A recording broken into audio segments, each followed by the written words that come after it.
Amen. Amen. Let's pray so that we have our Bible study this evening. Thank you for coming.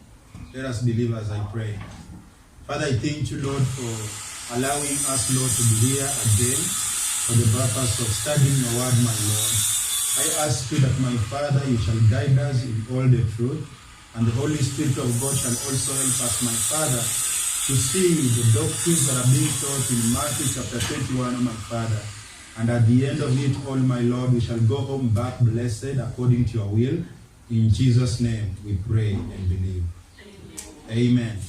Matthew 21. Matthew chapter 21. I'm so glad that the Lord is so faithful unto us. Last time we were here on Wednesday and we were able to handle Matthew chapter 20. And now here we are ready to handle Matthew chapter 21. The Bible says in verses 1, and when they drew nigh unto Jerusalem, and were come to Bethphage, unto the Mount of Olives, then sent Jesus 2 disciples, saying unto them, Go into the village over against you, and straightway you shall find an ass tied, and a colt with her. Loose them and bring them unto me. Verse 3, the Bible says, And if any man say unto you, you shall say, The Lord has need of them, and straightway he will send them. And so as we continue reading Matthew chapter 1, what I want you to see is, an account of Jesus Christ when, they were just, almost getting into Jerusalem. And this is what we call, this was in a preparation of our Lord Jesus Christ. 3 days, after 3 days, he will be crucified. So this is what we will call in our normal day Palm Sunday. He's here and he's sending his disciples to go and, have a colt or an ass tied somewhere that belongs to another person, to bring it over so that he can use it to enter Jerusalem.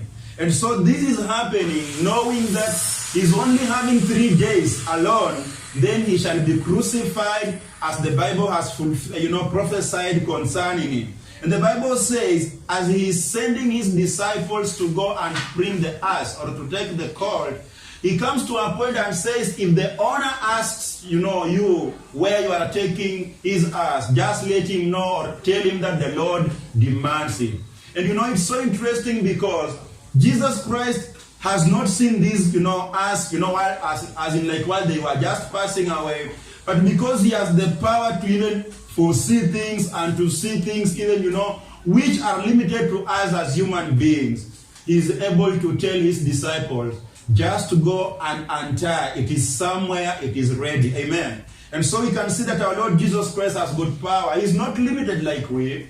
Jesus Christ is able to see you even in your hidden area of residence. Jesus Christ is able to see you even, when you are in that place that is called a private place. Jesus Christ is able to see you. So all this is happening in preparation for the Passover. And you know that it's just about, after 3 days, he will be crucified. Amen. Verses 4, the Bible says, All this was done that it might be fulfilled which was spoken by the prophet, saying, Tell ye the daughter of Zion, Behold, thy king cometh unto thee, meek and sitting upon an ass, and a colt, the foal of an ass. And you see the Bible saying these are fulfillment of a prophecy. And one thing we saw as we started, looking at the book of Matthew is that the book of Matthew is, most of it is a fulfillment of what was prophesied in the Old Testament. So even for Jesus coming to a point whereby he's instructing his disciples to go and, bring him an ass to sit on, is a prophecy that was, prophesied earlier, that Jesus will use it as he enters into Jerusalem for a purpose, of, fulfilling what has been prophesied and what was spoken earlier by the prophets of God.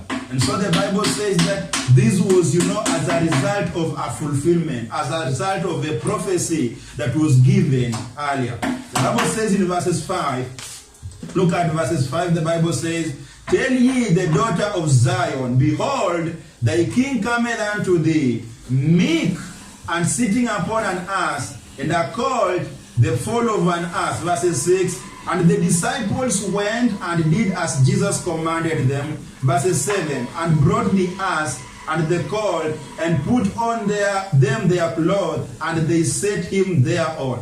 So when the colt was brought upon, or when the ass was brought upon, huyu ni mwanapunda mwenye hajawahi beba chochote, the Bible says that they took their own clothes and laid on the colt, and Jesus Christ being the king, Jesus Christ being the king that is meek, Jesus Christ being the king, the lamb that is without any blemish, was put on, and they set him thereon. The Bible says they set him thereon. Where are they going? They want to enter into Jerusalem. Amen. Verses 8, the Bible says, and a very great multitude spread their garments in the way. Others cut down branches from the trees and strewed them in a way. I say this is what you normally see with, especially nowadays we see it happening with the Catholics. It's called the Palm Sunday, when they are carrying, branches, reeds, like it's a celebration. So this is exactly what is happening unto the people of Jerusalem as they prepare Jesus Christ to enter into Jerusalem. The Bible says some took their clothes and even laid on the way. Others took, branches and laid on the way. They are doing this for the sake of the King, who is our Lord Jesus Christ. And the Bible says in verses 9, and the multitude that went before and that followed cried, saying, Hosanna to the Son of David. Blessed is he that cometh in the name of the Lord. Hosanna in the highest. So you see, Jesus is entering Jerusalem, not alone, and not only with his disciples. Remember, in chapter 20, he just told his disciples, it's time we go to Jerusalem. But now as he gets into Jerusalem, he's sitting on a young donkey or an ass that has never carried anybody, that is still, young. And, the Bible says people are surrounding Jesus Christ. People are singing. The Bible says they are crying. They are saying, Hosanna to the Son of David. Why is it calling the Son of David? Because, Jesus came through the roots of David. Though he is the Lord, he is God, David calls him my Lord, but when he was God in the flesh, when he came over as a child in the manger, he came as the Son of David. The Bible says, blessed is he that cometh in the name of the Lord, Hosanna in the highest. Look at verses 10. The Bible says, and when he was coming to Jerusalem, all the city was moved, saying, who is this? And the multitude said, this is Jesus, the prophet of Nazareth of Galilee. So you can see that at the entrance of Jesus Christ in Jerusalem, the city never remained calm. The city was moved. People came together wondering, what is happening? Who is this that people are singing about? Who is this that people are praising? And as they asked, they were given a response of saying, it is Jesus, the prophet of Galilee. But brethren, even as people are busy into celebrating Jesus, not everybody in Jerusalem was celebrating Jesus. Not everybody was like, Hosanna, Hosanna, the highest. Hosanna, blessed is he that cometh in the name of the Lord. Hosanna, Hosanna, like praising Jesus. Not everybody was doing that. Some were not even into that because they hated Jesus. And I'm speaking about the Pharisees, I'm speaking about the chief priests, I'm speaking about the men in the collar, I'm speaking about the men of the church, the men that always will appear to be religious. These are the same people that gave Jesus a difficult moment. And even as the people, the multitudes are celebrating Jesus coming into Jerusalem as the king, for them they are not happy. Look at verses 15 to prove that. Verses 15.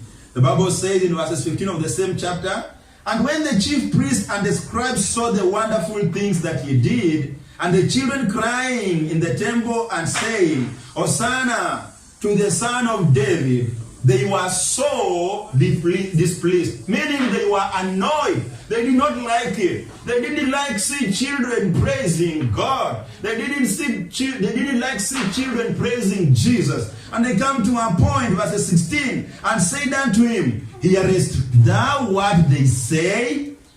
The Bible continues to say, and Jesus said unto them, yeah, have you never read, out of the mouth of babies and sucklings, thou hast perfected praises? So these people here are not happy about, children even praising our Lord Jesus Christ. They are not happy, hearing Jesus saying, Hosanna, Hosanna the highest. And Jesus comes to a point and tells them, have you not read? If we can come to a point and refuse to praise Jesus, even as grown-ups, if we can come to a point in our own, knowledge and understanding and in our own pride, we come to a point and say, we will not praise Jesus. We don't have time. You know what the Bible is saying here? The children will praise Jesus. Amen. And that is why it is important when we come to church. We come with our children. Sometimes I have noticed, even for grown-ups in this church, when people are singing, they are not singing. But you know what? Children are singing. And sometimes children can, have some difficulties in, singing the whole song, pronouncing the words well. But you know what? God is receiving their praises. And Jesus also said, if everybody can shut his mouth and say, I'll not praise Jesus, God is able to make the stones to praise him. Amen.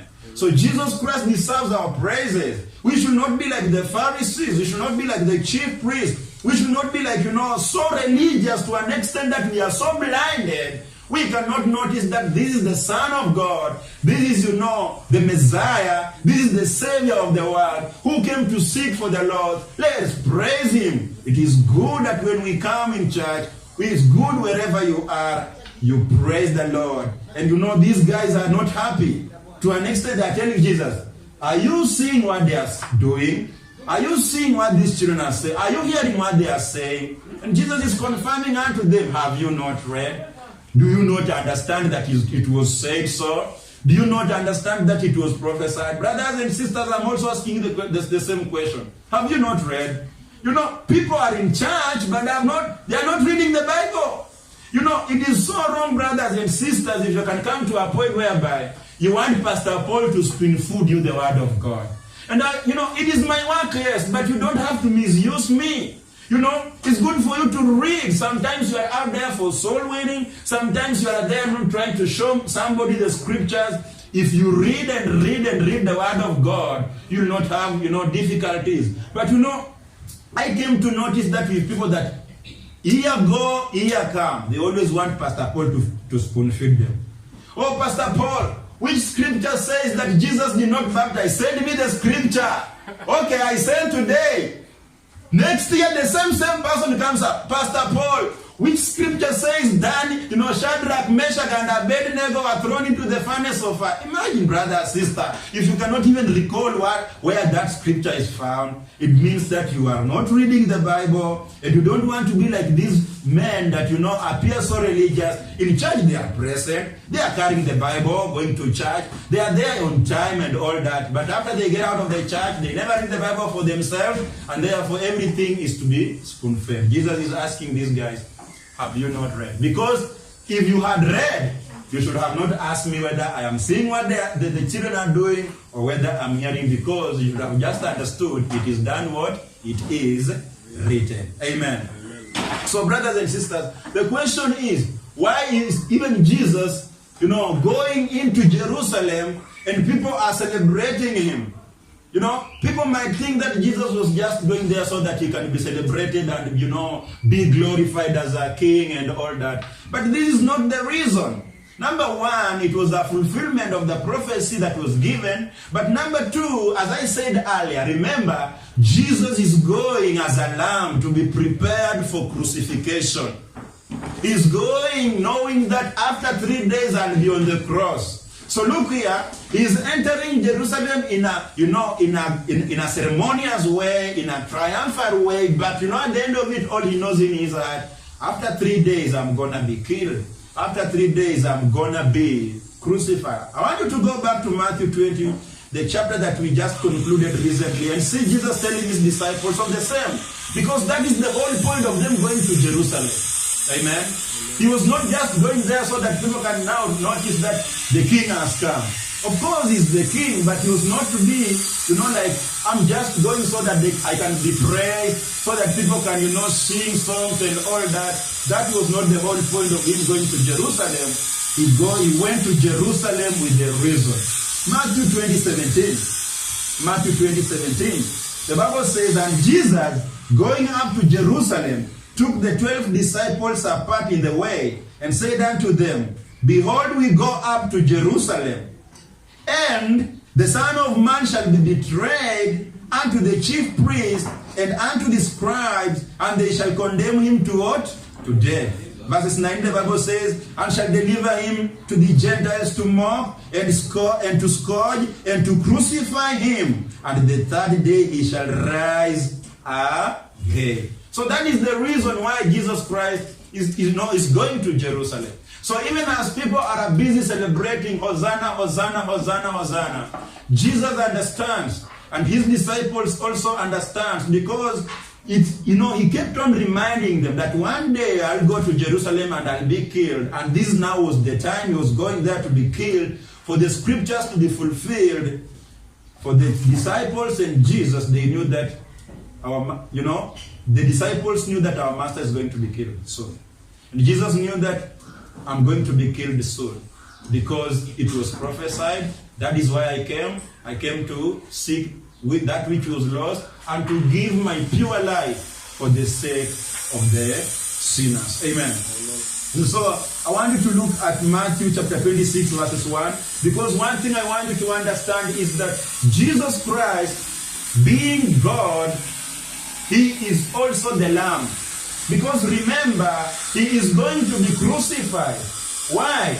Because he is the Lamb that was given by God, so that through him the world might be saved. And that is why the Bible says in John 3:16, for God so loved the world that he gave his only begotten Son, that whosoever believeth in him should not perish but have everlasting life. The Bible says in the book of Romans chapter 5 verses 8 that God commended his love toward us, in that while we were yet sinners, Christ died for us. So Jesus Christ is the Lamb of the Passover. And that is why he is going to Jerusalem to partake of the Passover. But he knows that I am the Lamb to be crucified. And we'll see that even in the Old Testament book to prove that Jesus Christ is the Lamb. Look at Matthew 26 verses 1. You can also put your finger there and also open Exodus 12. So you are in Matthew chapter 26. We will also read from Exodus chapter 12. The Bible says in Matthew 26 verses 1, and it came to pass, when Jesus had finished all these sayings, he said unto his disciples, you know that after 2 days of the feast of the Passover, and the Son of Man is betrayed to be crucified. So you see, he's letting them know that after we have had the Passover, what comes next? The Son of Man shall be crucified. Why? Because he shall be betrayed by one Judas Iscariot, who was also part of the 12, but the Bible says Jesus knew that he never believed on him, and the Bible calls Judas Iscariot the devil, one that was having the devil. Jesus said, have I not chosen you 12, when one of you is the devil? Amen. Look at Exodus chapter 12 verses 1. So you can see, Jesus is going to Jerusalem as a lamb of the Passover, ready to be crucified, ready to be killed, ready to be offered for the sake of my sins and your sins. Because me and you are to pay. The Bible says in Romans chapter 6 verses 23, for the wages of sin is what? Death. I and you are meant to suffer the punishment, eternal punishment in hell. And so Jesus Christ comes in the picture to do it and to pay for us as the lamb given. And in Exodus chapter 12 verses 1, we're going to see clearly that as the children of Israel are preparing to come out of Egypt, before they come out, God tells Moses that they should prepare a lamb of the Passover. And the Bible says in verses 1, let's read. The Bible says, and the Lord spake unto Moses and Aaron in the land of Egypt, saying, this month shall be unto you the beginning of the month.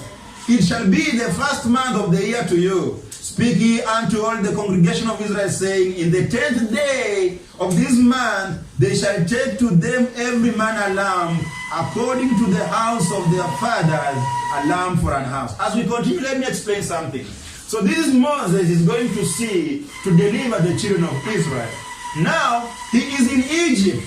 Whether it was the second month in the calendar of Egypt, whether it was the third month in the calendar of Egypt, God instructs Moses to tell the Israelites that for you, it shall be the first month. Amen? The Bible says this month shall be unto the beginning of the month. So meaning, whether it was April, whether it was May, for the children of Israel, it was the first month. And the Bible continues to say, after being given such instructions, the Bible says, they shall go in the 10th day of the month and take every man a lamb. So, this is the first month. The 10th day of that month, they go out to look for a lamb. Remember, in this case, the lamb is representing our Lord Jesus Christ. What I want you to see in Exodus is the perfect picture of what we just read in Matthew 21. You know, Jesus entering Jerusalem as the lamb, and how these Israelites are preparing the lamb.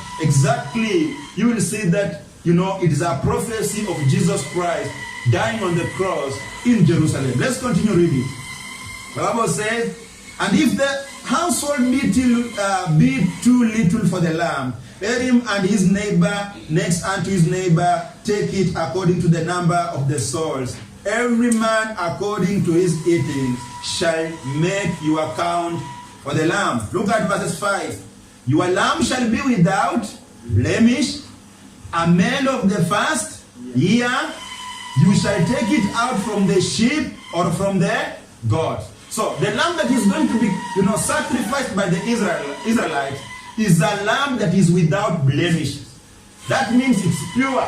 That means it's without any spot or wrinkles. And you know, our Lord Jesus Christ, who is sinless, was meant to be a lamb to die for us that are full of sin. So the lamb here is picturing our Lord Jesus Christ. And you know, in them killing the lamb, pictures the crucifixion of Jesus Christ. Look at verse 6.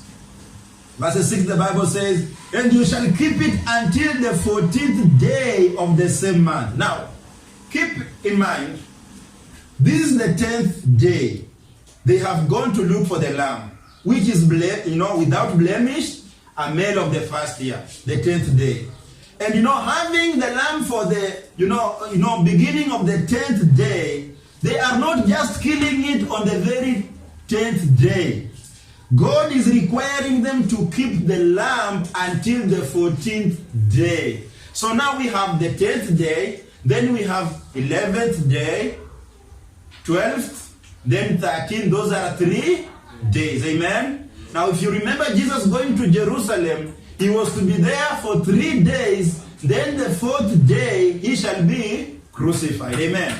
So here this lamb, which is to be, killed by the Israelites, they find it on the 10th day.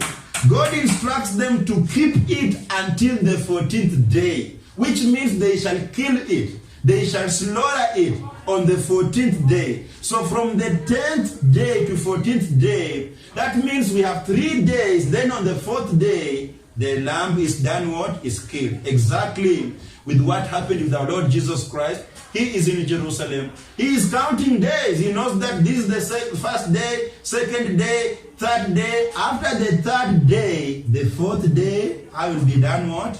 I will be killed. Amen. And so the Bible says, and you shall keep it up until the 14th day of the same month, and the whole assembly of the congregation of Israel shall kill it in the evening. Our Lord Jesus Christ was not killed in the morning. He was killed in the evening. And you see the lamb here also, as the children of Israel are preparing to come out of Egypt after the Passover, the lamb was killed in the evening. So you can see Exodus chapter 2 is a perfect picture of, what is happening in Matthew 21 as Jesus is being prepared as the lamb to be crucified and being killed in the evening. Exactly what we see in Exodus. So you can see it's a prophecy. Amen. Anything that you read in the Bible is not accidental. Nor is it a coincidence. No. It is there for a reason. And if you are a good reader of the Word of God, and you have the Holy Spirit of God, every chapter you see, you will see Jesus Christ coming up, the prophecies coming up, the Bible being fulfilled. And that is the beauty of the Word of God. Amen. Let's continue with Matthew 21. So far we can see that Jesus Christ is going to Jerusalem. They are celebrating. They are singing songs. Children are singing Hosanna, Hosanna. But the chief priests and the men of the temple, are not happy about it. They are envious about him. But we get to see that Jesus has gone to Jerusalem with a purpose, knowing that after 3 days he's going to die because of your sins and because of my sin, to redeem that which was lost. Let's continue. Matthew 21. Look at verses 12. Now this time Jesus is in Jerusalem already. And Jesus went into the temple of God. Now, when you see the word the temple, in the Old Testament, the temple represented the church. The temple is the house of God. Today we don't have the temple. Today we have what we call the church. And the temple in those days was, a building that would house, people going in, and Jesus used to go into the temple. But today, what is called a church is the congregation of saints. Amen? So, today we don't have temples. Today we have what we call the church. The congregation, the meeting, the converging, the assembling of the saints. When I and you seated here, the Bible says, Jesus said, where 2 or 3 are gathered in my name, his presence is with us here. That is the church. And so the Bible says here, and Jesus went into the temple of God, that means the church of God in the Old Testament, and cast out all of them that sold and bought in the temple, and overthrew the tables of the money changers, and the seats of them that sold doves. Imagine, Jesus knows that my days are just coming close to be killed. But that doesn't discourage him, to continue doing whatever he is required to do. The Bible says he goes into the temple and he finds people doing businesses. The Bible says people exchanging money. People have changed the house of God into a place of exchanging money. People have changed the house of God, and they are selling things there, they are exchanging, they are doves and all that. And verse 13, and said unto them, it is written, my house shall be called the house of prayer, but you have made it a den of thieves. That is a very strong statement, brother. That is a very strong statement, sister. And I want you to give it your attention. The Bible is saying that these people have changed the house of God from being a place of prayer to a place of thieves, where thieves, converge and, steal and do everything. Let me just tell you for a fact. Jesus is simply saying, if we come at this place the way we are seated, and we begin exchanging money, we begin selling, unto each other our goods and our business commodities, or Pastor Paul comes up with books and begins to sell unto you, or, we begin selling unto these sermons, we are called thieves. And exactly what Jesus is saying is that we shall have, converted the house of God. We should be a place of prayer into a den of thieves. And you and me agree that this is what is happening outside here. And I don't mean to say that every place you go is a house of God.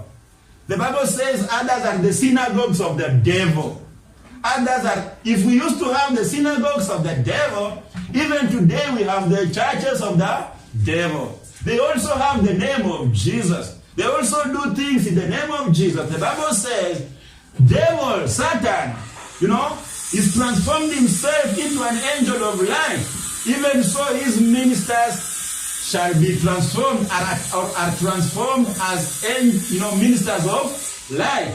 And therefore, today, I don't mean to say that every church is the church of Christ. I don't mean to say that every church you see people converging on Sunday and all that is, the church whereby, as in like Jesus Christ is with them there. That is not the point.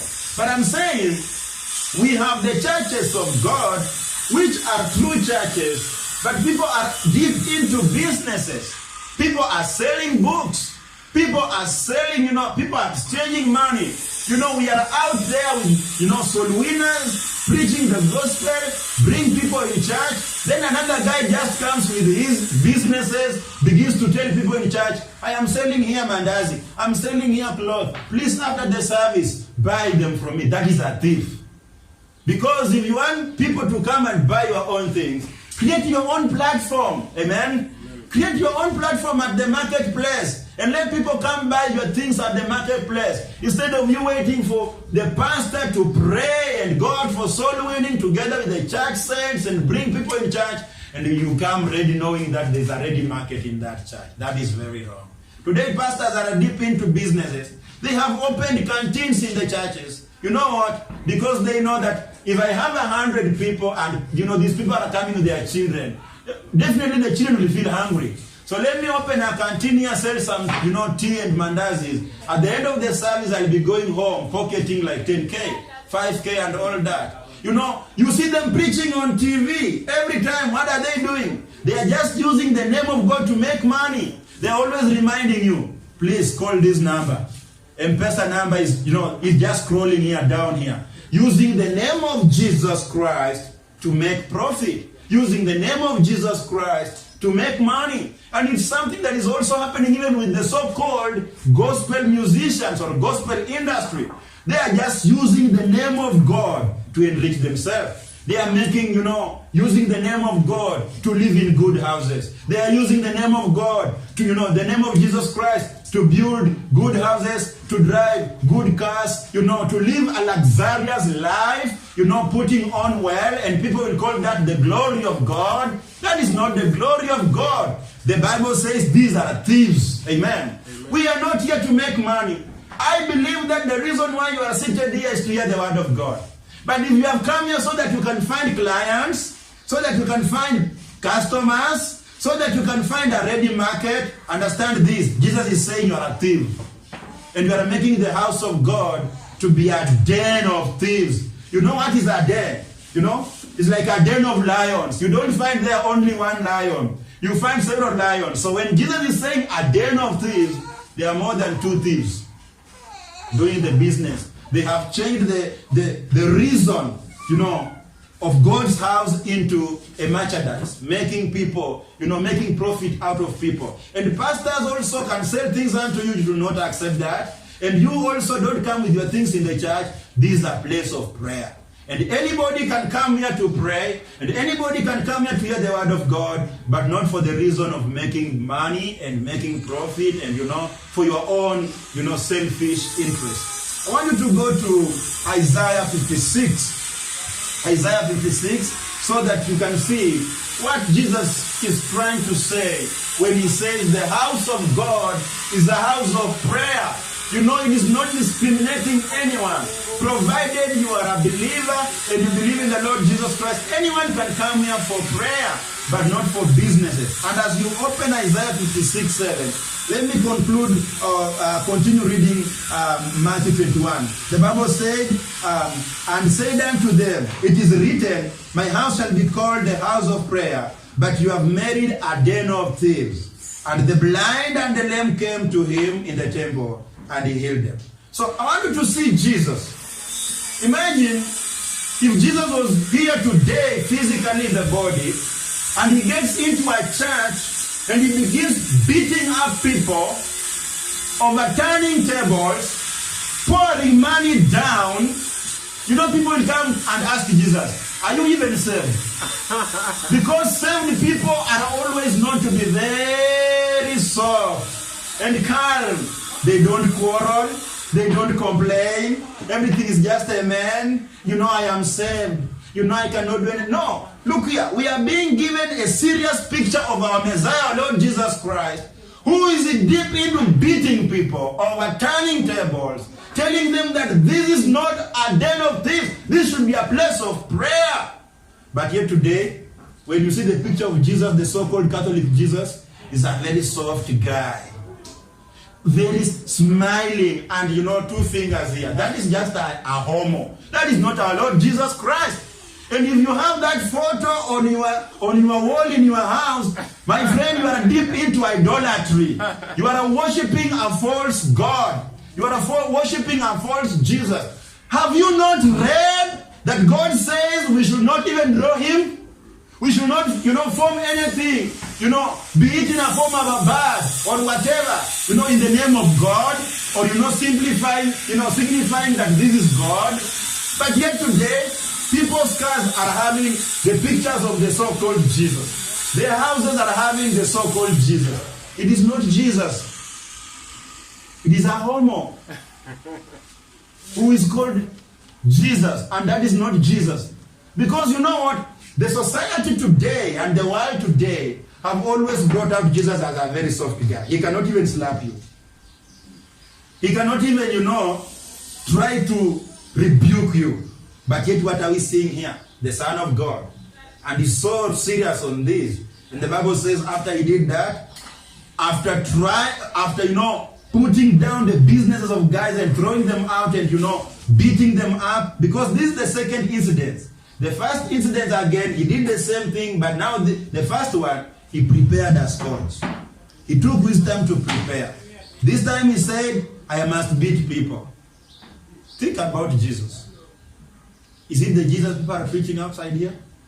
And then why do you expect Pastor Paul just to be soft?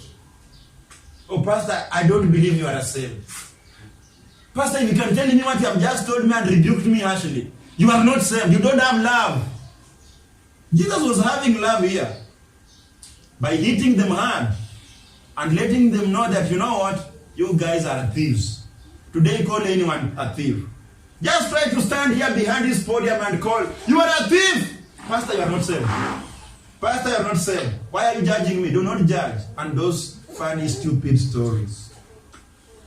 But the Bible says after he did that, the blind and the lame started coming over and he healed them. Amen. Amen. Businesses, merchandise, having thieves in the house of God will hinder even the miracles and the ministration of God, the power of the Holy Spirit to take place. Because once we get deep into, oh, Sister Ellen, how much do you have? I have 500. How much are you selling that sugar cane? Come with that chick. No. When are people going to be healed? When are people going to be prayed for? Oh, I have a book. This book is only 50 pages. You can read the revelation that I received in my dream. How Jesus Christ appeared to me in a dream. Waste of time. What time are we going to pray for people? What time are we going to sing for our Lord Jesus Christ? What time are the blind coming in to receive their miracle? It cannot happen. Why? Because thieves are in the church. It's a bad thing for thieves to be in the church. Because thieves will come with their money and, and in most cases, when thieves come, they overpower the pastor. Because at the same time, they're the one maintaining the pastor. They're the one paying his rent. They're the one ensuring that he's eating meat. They're the one ensuring that he has fuel in his car. So the pastor can never raise up his mouth. He tries to do that, end of business. But because he knows that, I am serving these people and these people are my bosses, he cannot rebuke them. I thank God my boss is Jesus Christ. I rebuke you, you leave me hungry, Jesus brings. But if you are here and I know that you are the one supplying my ABCD, even when you come naked, you sit nakedly in front of me. I say, sister, praise God. God bless you so much. Sister, I can see blessing coming upon you. When I'm just lying, knowing that, I have an interest of money coming, in my pocket. That is a big lie. Amen. Isaiah 56 verses 7. Jesus spoke of, in Matthew 21, the house of God being a house of prayer. Isaiah 56 7, the Bible says, even them will I bring to my holy mountain and make them joyful in my house of prayer. Their burnt offerings and their sacrifices shall be accepted about my altar, for my house shall be called a house of prayer for all people. It's not about, pastors alone. It's not about, lawyers alone. It's not about, it's not good. It is not good when we come to a point. It's not good. What's the problem? Don't worry. It's not good when we come to a point and we begin to call ourselves a lawyer church. This church is for just lawyers. Oh, this one is for lawyers. A lawyer goes there, he is not looked at as a person. No. Jesus is saying in his word, a house of prayer for all people. That is why it is important, brother. When lawyers, Kikuyus, and all the people come in here, they should feel that they are in the house of God.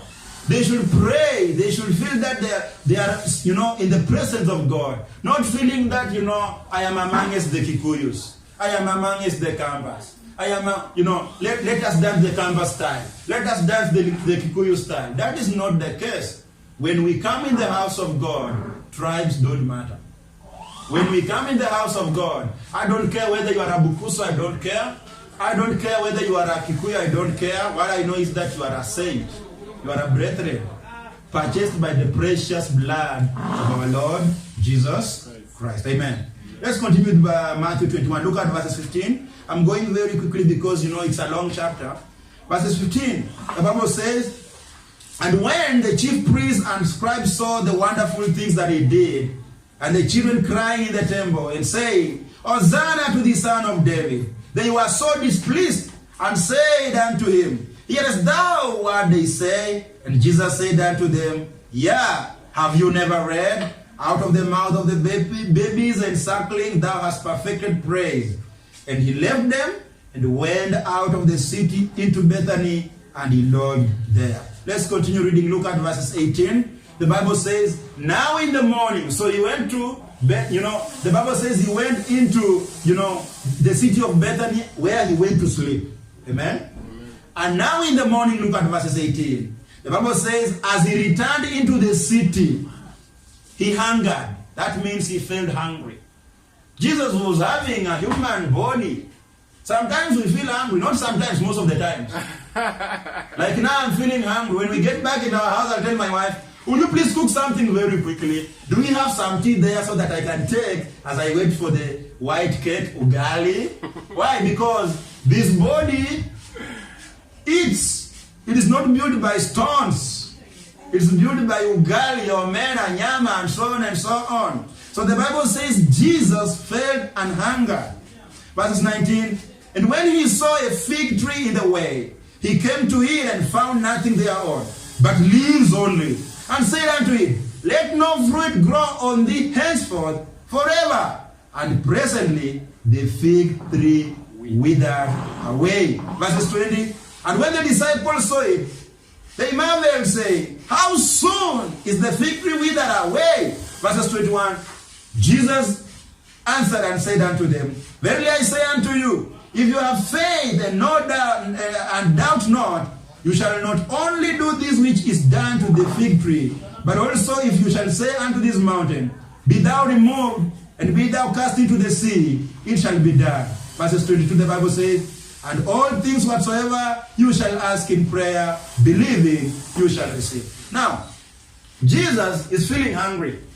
Just like, when we were young boys and young girls, sometimes we are at school, and it's around 12:45 when you know that it's lunchtime. So when the bell rings, everybody runs back to their home. Unfortunately, when Paul is running back to his home, when he gets at home, he goes direct into the kitchen. He only finds a dog lying where my mother cooks. Meaning there is no fire, no cooking, nothing has been prepared. I used to feel bad because, what will happen to me is just to go look for some guavas, try to eat and go back to school. Here, Jesus Christ goes to a fig tree.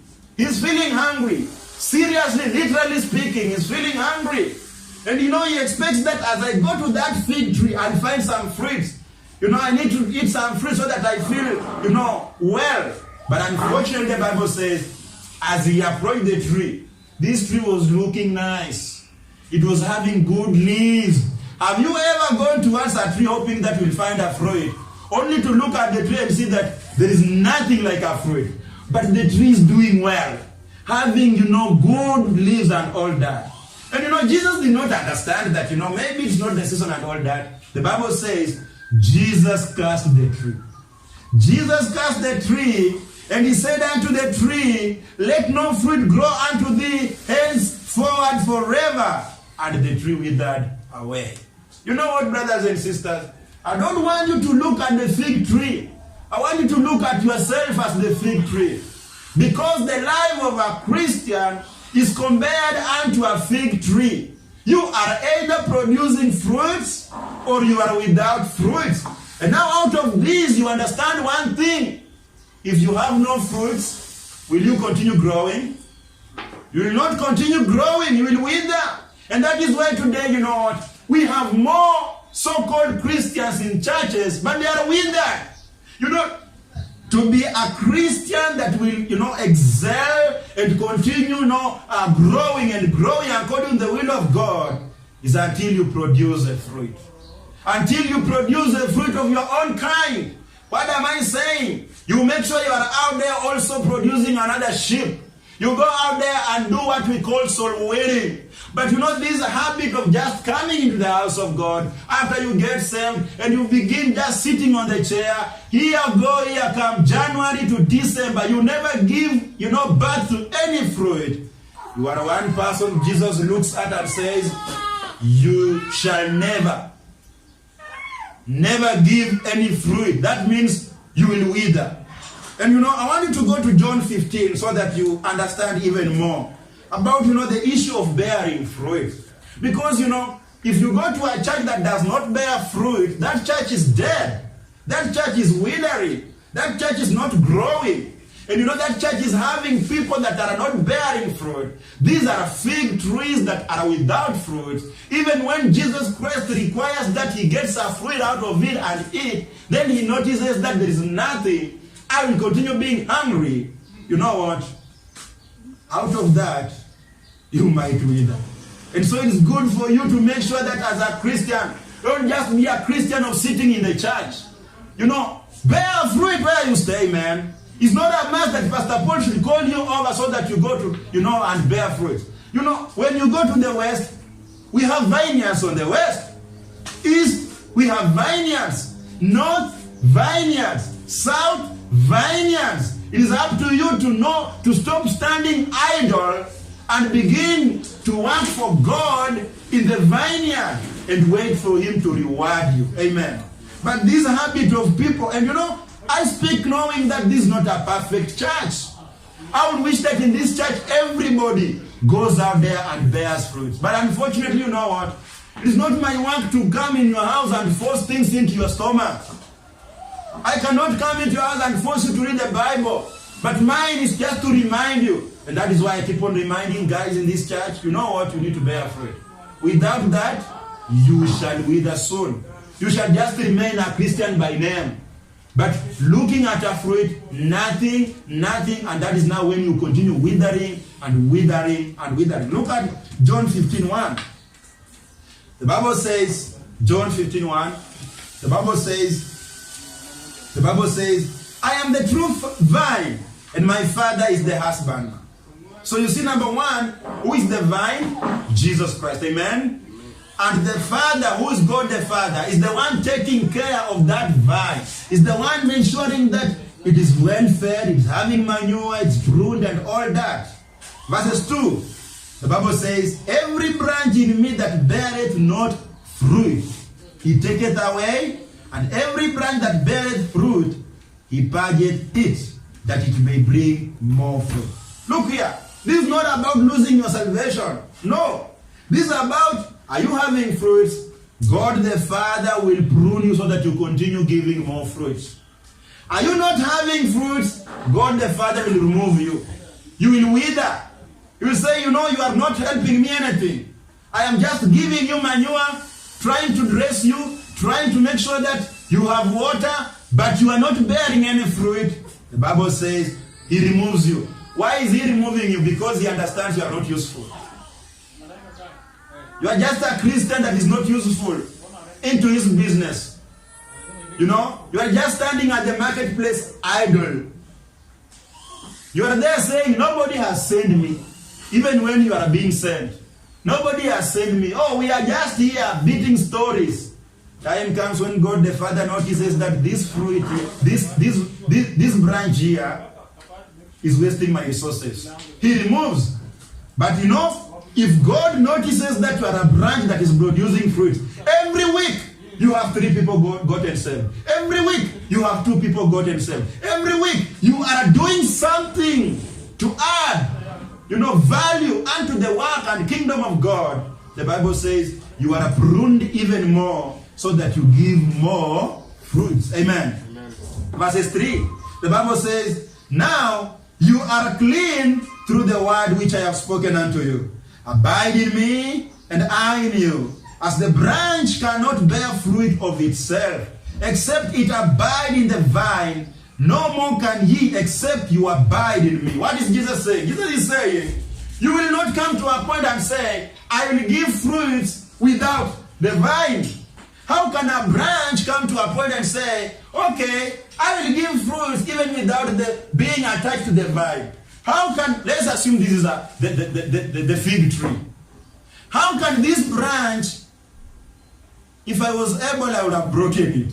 But you know, how can this branch come to a point and say, okay, I want to detach myself from the tree, therefore I'll continue giving the fruit? It's not possible.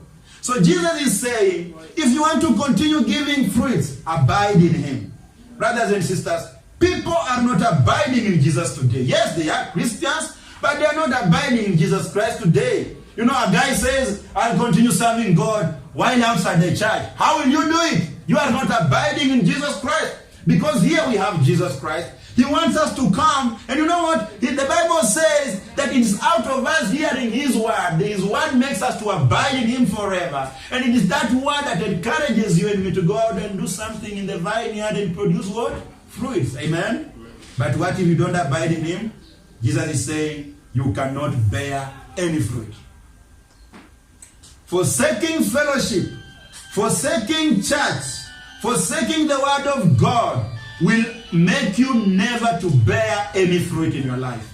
As a Christian, never tell me that you will bear fruits outside there. Never tell me that you will be able to just be in your house and enjoy yourself. Then one morning on Monday you wake up and say, I'm going to bear. No. And look, the devil is a liar. Today people think that when they dance music, they are serving God and they are bearing fruit. You know?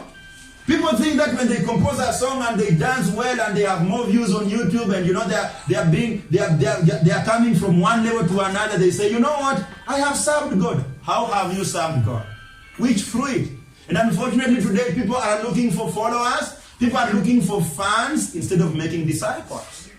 That is very wrong. So Jesus is saying you can never bear a fruit if you are not abiding in him. So what is our call here, brothers and sisters? Do you want to continue bearing fruit? Do you know that you are bearing fruit? Yes. Do you want to continue bearing fruit? Yes. Abide in Jesus Christ. Abide in his word more and more. Read this word in your house. Come to church and hear the word of God. Come for Bible studies and hear the word of God. You shall find a reason even to bear more fruit. And God the Father will make sure that you are finding every resource you need. Manure, to put you in a condition whereby you have water and all that so that you give more fruits. But once you stop abiding in Jesus Christ, you hate his word, you don't go together with the saints, you are not here to hear the word of God, you will not abide, you will not bear any fruit. Amen. Amen. Verses 5, the Bible says, I am the vine, you are the branches. He that abideth in me, and I in him, the same bringeth forth much fruit. For without me you can do nothing.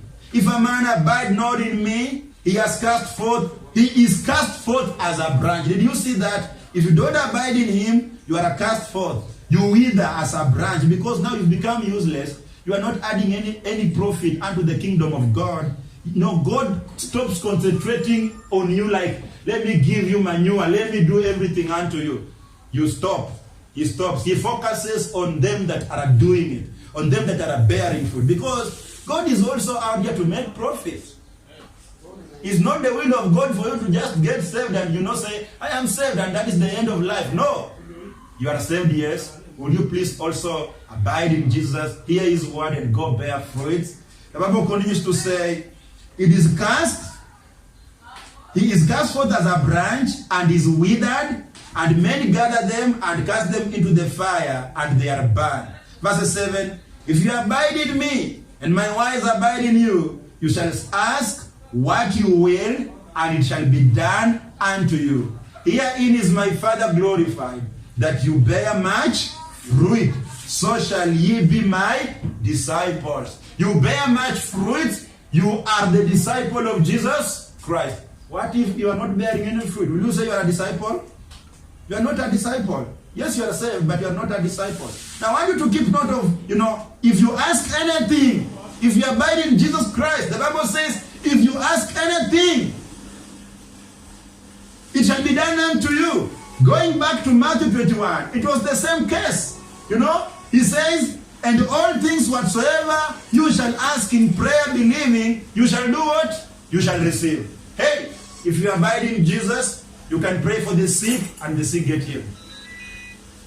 If you abide in Jesus, you can pray for them that are having issues in life and they get a solution. If you abide in Jesus, brother, your marriage will stand. If you abide in Jesus, sister, your marriage will stand. You know why? Because whenever you are in a problem, yours is just to call on God, the Father, and He will do it according to His will whenever you ask. Look here. Do you want a solution to your problems? Do you want your prayers to be answered? Do you want God to respond to your prayers? Ask yourself, are you abiding in His word? Because if you are going against His word and you are not working according to His will, you will ask amiss. Because you are a branch that is not bearing fruit. Reason being, you are not abiding in His word. Amen. Luke 13, let me read for you what Luke 13 says. And in Luke 13 verses 6, is a parable of, the owner, the man who is having a vineyard, going into the vineyard, trying to see whether the vineyards are producing fruits or not. Then he notices that there is this vineyard that is, there is this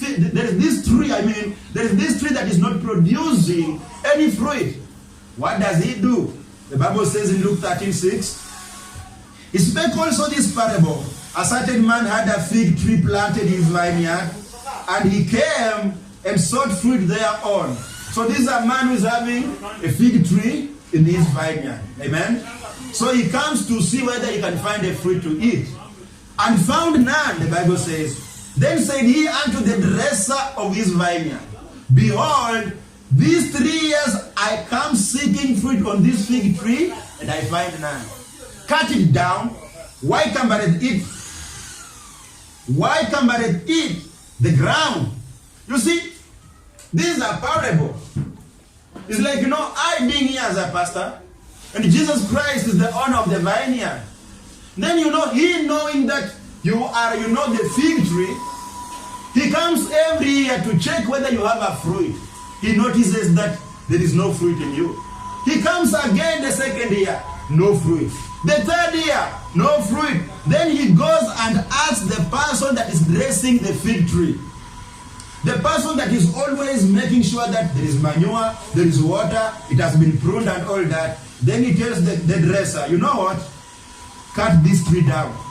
Because I've been coming here for 3 years, it is not having any fruit. So it is not beneficial unto me.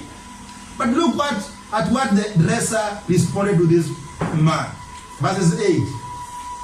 The Bible says, And he answering said unto him, Lord, let it alone this year also, till I shall dig about it and dung it. And if it bear fruit, well. And if not, then after that thou shalt cut it down. You see? So the boss wants the tree to be cut, but the dresser says, okay, let us just give it a try. Maybe 1 year more. If it bears fruits, then it will continue surviving. But if it is not bearing fruits, we'll do what? We'll cut it down. I want you to see a picture of a preacher, a picture of a saint, praying for you that is not bearing a fruit. Because at the end of it all, Jesus is the owner, and he's saying, will we please cut this tree that is not bearing fruit? It is wasting our resources. But the dresser is pleading with the master.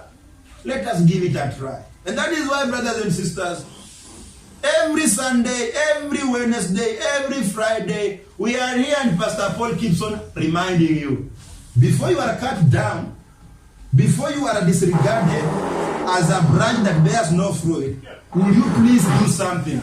Giving you the word of God. And that is what is called dung. Taking manure and putting upon you. God allowing you to go through all that you can so that you can do something. Understand that you have been given a chance. a second chance. It's you to wake up. You know, when we go out for soul winning, it's not about Pastor Paul. Do you think, in my own thinking and reasoning, do you think I need people to be won to Christ so that they come to live in my house? It is God's work, amen? So it is me and you to encourage each other to go and bear fruits. But if you are not, it is my work to keep reminding you. God is patient with you, and God wants each one of us to wake up and bear fruit. You got saved 2005. You got saved in the year 2018. You got saved in the year 2016. You got saved in the year 1995. You got saved in the year, some even come and boast and say, you can tell me nothing. I got saved in the year 1985 before you were born. So what? If you are not bearing any fruit, you are unprofitable unto God. And the branch will be cut off and it will wither. Amen. So it's not about you boasting on when you are God, you got saved and all that. It's about you working for God, because God has an interest in a branch that is bearing fruits. Amen. So brothers and sisters, allow me to go through the rest of the part of Matthew chapter 21. And this is, to just help me conclude the chapter, because I can see that time is not on our side. But even so far, I believe that you have gotten some doctrine out of whatever we have just covered here. So the Bible continues to say in verses 23, the Bible says, and when he was come into the temple, the chief priests and the elders of the people came unto him as he was teaching and said, by what authority dost thou these things? And who gave thee this authority? So remember, these are the guys that don't believe in Jesus Christ. In fact, they see Jesus Christ as a guy that is trying to hinder them exercise their power and enjoy the privilege they have in the eyes of people. So they come over to ask Jesus, tell us the power you are using to do these things. And verses 24, the Bible says, and Jesus answered and said unto them, I also will ask you one thing, which if you tell me, I likewise will tell you by what authority I do things. So Jesus is not quick to tell them that, I'm using the Holy Spirit of God, I am God, I have all this power. No. Because, Jesus knows that even if I tell them, that is not the reason why they're asking me. They have no interest of knowing the power I'm using so that they appreciate and acknowledge it. They are just asking me this stupid question for the stupid reasons. And so Jesus is telling them, I'm going also to ask you a question. If you answer me right that question, then I'll tell you the power I'm using. In verses 25, the Bible says, the baptism of John. Now this is Jesus asking. The baptism of John. Whence was it? He's asking them. The baptism that John was baptizing, where did it come from? From heaven or of men? And they reasoned with themselves, saying, if we shall say from heaven, he will say unto us, why did you not then believe him? Are you seeing something there? So they are also clever. They're saying this question is meant to put us into a box. Jesus' box. We will be trapped. So they're saying if we tell Jesus that the gospel or the baptism of John came from heaven, then Jesus will right away ask us, then why didn't you believe him? Continues to say, but if we shall say of men, we fear the people, for all hold John as a prophet. If they said of men, then they would have said John was a false prophet. But knowing that people understood John as a prophet, they feared to tell Jesus of men because they knew that they would be taken seriously and even being beaten by people for blackmailing and blaspheming the gospel and the baptism of John. Verses 27, and they answered Jesus and said, we cannot tell. And he said unto them, neither tell I you by what authority I do these things. Jesus has solved the equation. Oh, we cannot tell you. We don't know. Oh, I'm not going also to tell you. This is Jesus. If you answered somebody this way, they say, you are so proud for. What is it? Can't you just tell us whether you are using the power of God? Are you saved? You are not saved. You are acting like a politician. Nothing like a politician here. You know what? Answer a fool the way it is expected. If you are asked a foolish question by a fool, answer it in a foolish way. Amen. Amen? Verses 28. Jesus continues giving a parable here. But what think ye? A certain man had 2 sons, and he came to the first and said, Son, go work today in the vineyard. He answered and said, I will not. But afterward he repented and went. And he came to the second and said likewise. And he answered and said, I go, sir, and went not. So this is a parable of 2 young men.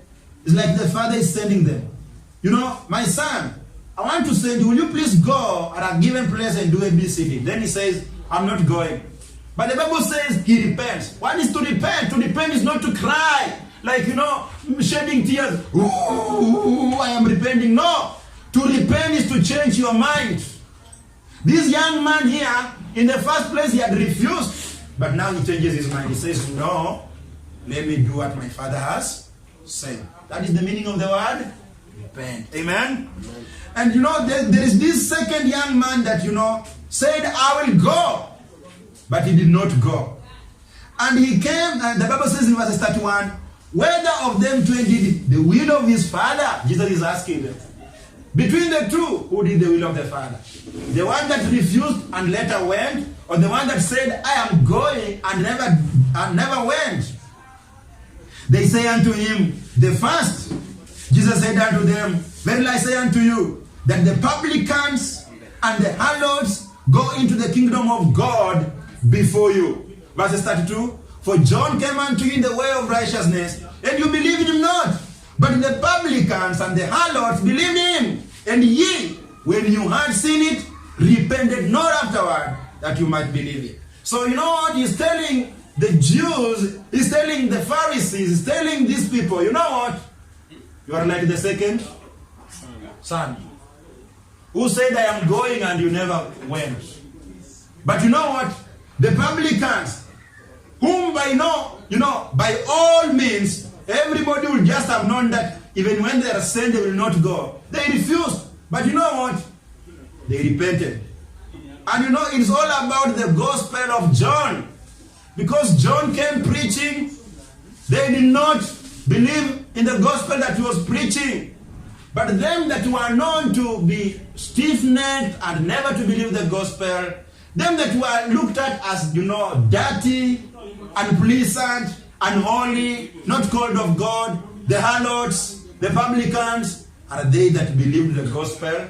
And Jesus is telling the Jews, you guys spend a lot of time in church, spend a lot of time carrying, you know, the books of the law, spend a lot of time, you know, observing the Sabbath. Look here, the harlots and the publicans are going to heaven, in the kingdom of heaven, and you not. Why? Because you are the guys who said, we are going, and you refuse to go. You know, this is the gospel that people need outside here. Because people think that the more you go to church, the more you go to heaven. You could be going to church and you are not saved. Because you have never believed on the gospel of salvation by faith alone. You are them that say, I believe. But you need to stop ABCD so that you go. You are like them that say, we will go. But they are not going. But outside there, them that have never been to church, them that you know have never been, maybe even they do not have the Bible, they listen the gospel, they believe, they go to heaven. Amen. Verses 3, the Bible says, here another parable. There was a certain householder which planted a vineyard and hayed it around about, and digged a winepress in it, and built a tower, and let it out to husbandmen, and went into a far country. Verses 4, and when the time of the fruit drew near, he sent his servants to the husbandmen, that they might receive the fruits of it. And the husbandman took his servants, and beat one, and killed another, and stoned another. So this is a man that is having a vineyard. He's planted his fruits in the vineyard. He's taken husbandmen or people to take care of the fruits and all that. And now knowing that his vineyard is ready, the Bible says he sends his servants to go and tell the husbandmen to give the fruit so that they can take the fruit to the owner. But you know, they don't give the fruit. Instead, they begin to kill the servants and stone others and do every wicked thing upon them. Amen? Verses 34. 35, I mean. Verses 36, I mean. The Bible says, again, he sent other servants more than the first, and they did unto them likewise. But last of all, he sent unto them his son. Now remember, this is a parable. If you can see it, the son mentioned here is Jesus Christ. You know, the servants are the men of God being sent unto the husbandmen, the men that the Jews, the Israelites that were called, you know, to show for the works of God so that other nations can believe in the gospel and believe God, the true God. You know, every time the servants are being sent, they are killed. Now the owner, God the Father, decides to send the Son, who is Jesus Christ. But last of all, he sent unto them his son, saying, they will reverence my son. If I send my son, they will reverence him. They will honor him. They have some regard. They might not think about killing him. But when the husbandmen saw the son, they said among themselves, this is the heir, meaning this is the one who is going to inherit this vineyard. Let us kill him and let us seize on his inheritance. Let us kill him so that we can have this vineyard. If you are a reader of the Bible, you know what this parable is saying, even though we are going to get its meaning as we continue reading. Who are these killing the son? The Jews. Instead of them seeing the son being sent unto them, so that, you know, they can embrace him and say, oh, the Savior is here. Oh, we've been killing the servants. We've been killing the servants of the master, but now the Savior is here. The Son of God has embraced him. They decide to kill him. Amen? Amen. The Bible says, and they caught him and cast him out of the vineyard and slew him. When the Lord therefore of the vineyard cometh, what will he do unto those husbandmen? Remember, this is a parable Jesus is telling them. And Jesus is just in a few days going to be killed. So kind of he's trying to tell them, you guys are going to kill me, I'm the son. I'm the son. So he's asking them, what do you think the owner of the vineyard will do unto these men that have killed the servants, and now later they have killed his son? They foolishly answer. Look at verses 41. They say unto him, he will miserably destroy those wicked men, and will let out his vineyard unto other husbandmen, which shall render him the fruit in their season. It's like, you know, when David had committed sin, and the prophet is sent unto him, and you know, the prophet begins to speak unto him in a form of a parable. And then David comes to a point and says, you know what, that man that has done that wicked deed must be killed. And then the prophet tells David, it is you. It is you.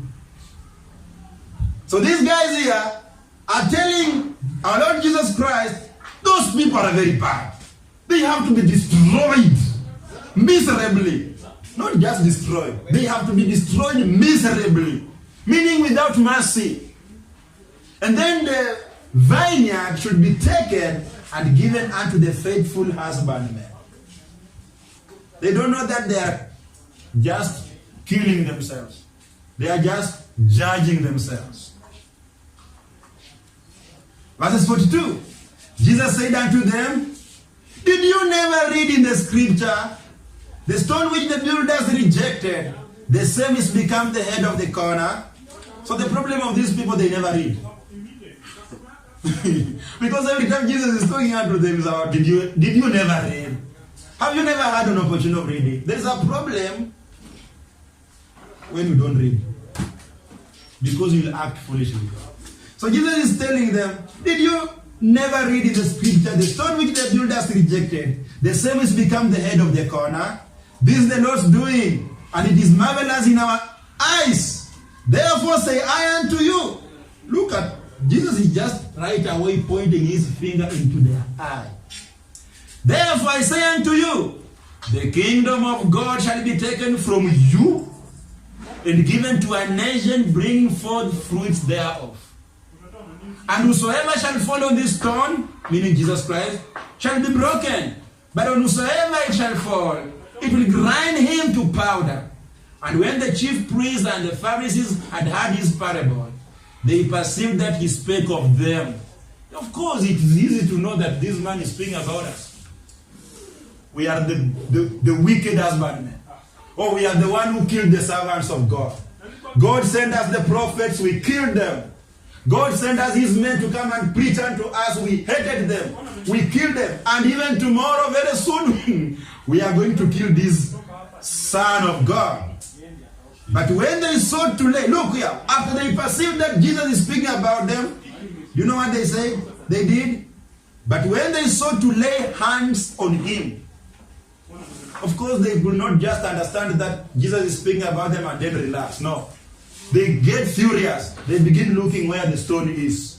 And you know, Jesus was always in this trouble of running away from stones. Because stones were weapons that were greatly used during that time. If you read the books of the covenant, the old covenant, you get to see that God is even commanding people to take stones and stone people who have committed an abomination against him. Amen. And so during the time of Jesus Christ, also these men were willing to lay hands on him, ready to stone him. And the Bible says here, they were willing to do so. But they feared the multitude. They feared the people that were surrounding Jesus, because they took him for a prophet. People looked at Jesus as a prophet, and therefore these men here would have not tried to harm Jesus at that point. But you read other scriptures, Jesus, knowing that these men are planning to kill me, he disappears and all that. Why? Because his time had not yet come. Amen. Let's pray. Father, we thank you for your word this evening. Thank you for your children. The Bible says that it is your will that we abide in your word. And Lord, I pray that even in this generation where people are so busy minding about their own affairs and the stomach and all that, that Lord, you shall enable your children to keep, focusing and follow on the word of God, so that it gives them the opportunity of abiding in you and bearing fruits. Lord, I believe that the doctrine that you've been taught in your word this evening is going to bear fruits in their lives also. It has opened our understanding and thinking, Lord. And Lord, we thank you for everything that we've learned in this book. Father, ahead of us, we have the days that, Lord, are so troublesome, but we ask you, Lord, to always be with us, sanctify us with your word, for the word lieth into much wickedness. And we ask you, Lord, to be always on our side as you have done, because you have promised to do so. Heal our diseases, O Lord. Give us our daily bread. And you fight our battles according to your will. In Jesus' name, we pray and believe. Amen. Amen. May God bless you. We've come to the end of our service today. Amen. Amen. Amen.